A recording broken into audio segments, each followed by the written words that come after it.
sizlarning mehnatingiz, sabr-toqatingiz va mas'uliyat bilan bajarilayotgan xizmatlaringiz yurtimizda bunyodkorlik ishlari samaradorligini oshirishga xizmat qilmoqda.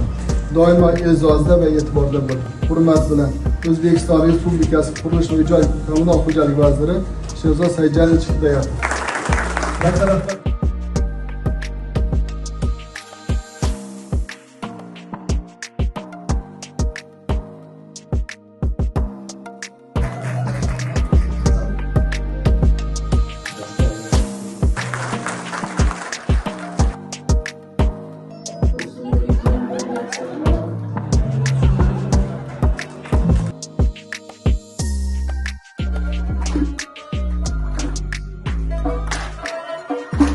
Vazirligimiz ayollarga mana shu vazirlikda qulay shart-sharoitlar yaratib berib o'tiribsizlar.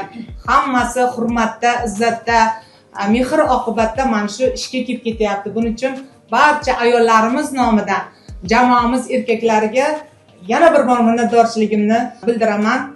Vazirligimiz ayollari, sizlar men uchun, vazirimiz uchun har bittalaring o'zlaring qadr-qimmatlaring bilan, nafosatlaring bilan, aqlli idroklaring bilan jamoamiz orasida hammalaringning o'zlaringning o'rinlaring bor.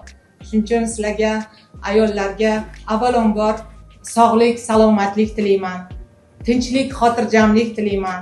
Nimaki orzu tilaklaringiz bo'lsa, nimaki niyatlaringiz bo'lsa, hammasini amalga oshishiga tilakdoshman.